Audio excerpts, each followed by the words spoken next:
ఈరోజు మేము chicken fry చేస్తున్నాము. చికెన్ శుభ్రంగా కడిగేసి అందులో పసుపు, ఉప్పు, కారము, కొంచెం ఆయిల్, కొద్దిగా పెరుగు, అల్లం వెల్లుల్లి పేస్టు అన్నీ కలిపేసి ఒక 1 అవర్ పక్కన పెట్టేసుకోండి. ఒక 5-6 స్పూన్లు ఆయిల్ వేసుకోండి.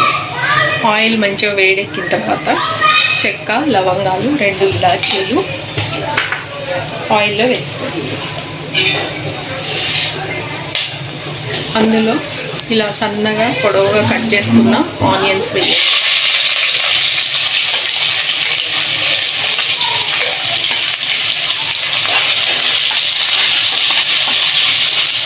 మంచిగా ఫ్రై అవ్వనివ్వండి.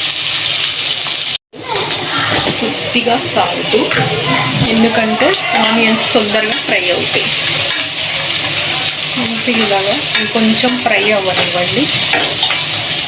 వెల్లుల్లి పేస్ట్ వేయండి.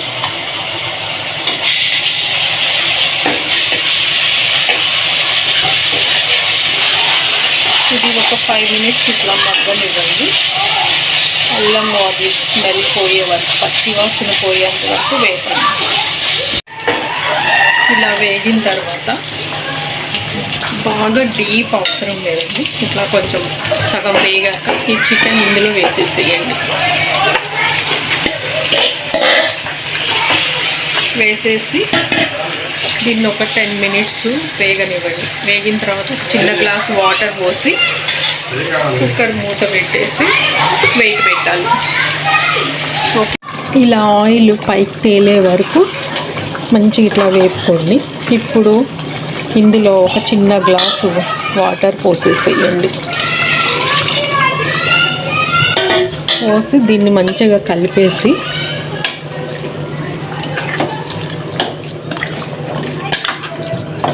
ఇప్పుడు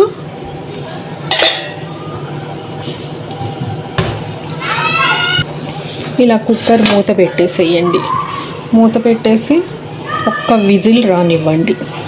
ఇలా మూత తీసేసి ఇప్పుడు ఇందులో ఇట్లా వాటర్ వచ్చింది కదా, హైలో పెట్టేసి ఒక 10 నిమిషాలు ఈ వాటర్ అంతా ఇంకిపోనివ్వండి. స్టవ్ హైలో పెట్టండి.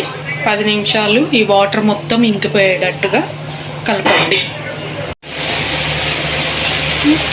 ఇక్కడికి వచ్చాక ఇందులో కొంచెం కరివేపాకు, 4-5 పచ్చిమిర్చి చీలికలు వేసుకొని ఇలా వేసేసుకొని అందులో కొంచెం జీలకర్ర పొడి,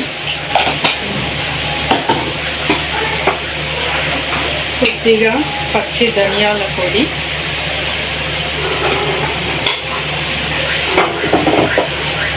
కొంచెం మిరియాల పొడి,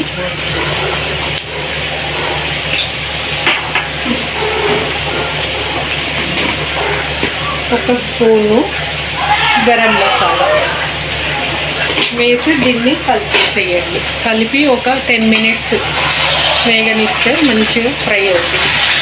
కొంచెం పుదీనా, కొత్తిమీర చల్లేసి మంచిగా ఇట్లాగా ఫ్రై అయిపోయింది. Chicken fry ready. Stove off చేయండి.